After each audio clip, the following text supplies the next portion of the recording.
This is my follow-up video to the truth about PayPal that I have posted on YouTube. Having been an internet seller for a long time, I was well aware of the consequences of receiving payment through PayPal and the steps required by me as a seller to be protected under the seller protection policy.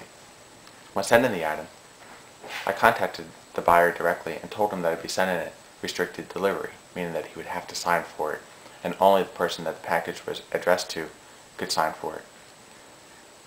I sent the item out. The following day, within 24 hours, the customer received the item. He told me he received it in good shape and there was nothing wrong with it.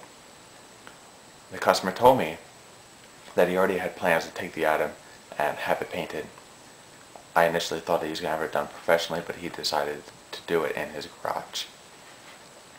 He emailed me back and told me how nice it came out and said he's very happy with the job and it looks 10 times better than when he bought it. I'd also like to note that when selling these items, these retailed for $5,000 a piece. Normally on eBay they were selling for about $2,000 to $2,800. The one that he bought from me, he paid $1,420 with the noted defects.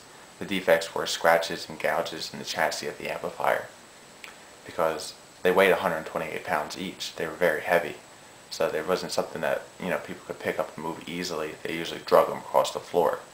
It did not mess up the insides. It was more of a cosmetic issue. With that being said, the customer emailed me back and asked me how to hook up the item, and I told him I only knew the generic way to hook them up, and he told me that he was going to contact Macintosh, which is the maker of the amplifier.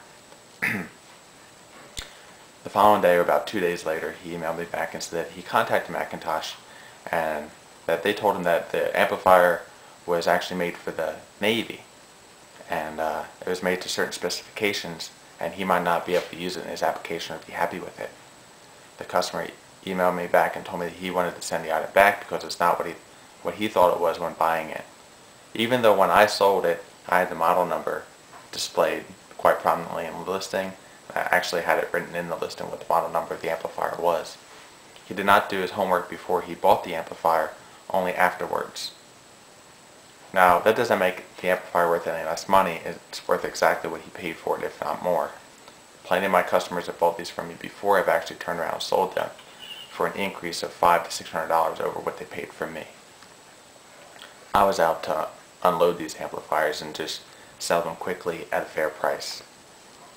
That being said, again, the customer did the complaint through PayPal, which was ultimately overturned because I provided the valid shipping information which shows that he signed for the item. About 3 months later, the chargeback came through, and not only did the chargeback come through, but then PayPal charges you $20 to fight the chargeback on your behalf. This is where my issue is. I already win the dispute through PayPal, but then the chargeback, they charge me as my liaison or whatever you want to call it to fight this chargeback on my behalf. I wonder how many customers they do this to, where they just take the money. So not only are they making money off of chargebacks, but they're making money whether they fight them or they don't, because they get $20 for every single chargeback that's initiated. They take right out of the customer's account. That's my question. How can a company like eBay hold themselves out as just a venue so they don't get in trouble and they have no liabilities, while PayPal does the same thing? They're holding themselves out as a venue where they're not held to any liabilities. The liability here is that I provided all the information needed to be protected under the seller protection policy. I'm not disputing the chargeback. The customer, fine and dandy, he wants to do that, that's illegal on his side, because he did the chargeback while the item was still sitting in his living room. Hear me here. He did not send the item back to me and then do the chargeback. He did not send it to PayPal and then do the chargeback. He did the chargeback while he still had the item. That's my issue. And PayPal ultimately gave the money back.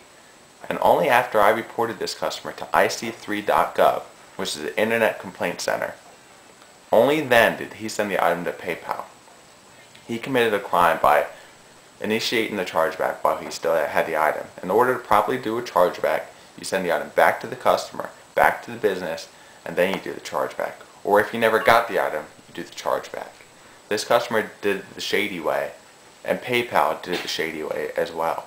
I followed every single step that was necessary to be protected under the seller protection policy, and PayPal failed.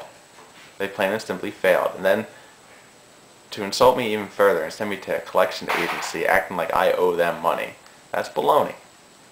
Plain and simple. Hear me out. Lots of you guys have seen this video. There's over 15,000 hits on the dig.com, 907 digs. On YouTube, there's over 15,000 views. You guys stand together. Anybody else that has a problem, you email me and let's get on a list and let's get something done about this. I've had some people asking why I just don't take the item back. Why don't I just take it back? It would make it so much easier if I just took it back and I sold it again. Let me explain to you that when I sold this item, I spent between $50 and $60 on packaging material and $98 in shipping. This item had to be carefully packed because it weighed 128 pounds and it was only about this big by this big. It was a small item, very heavy.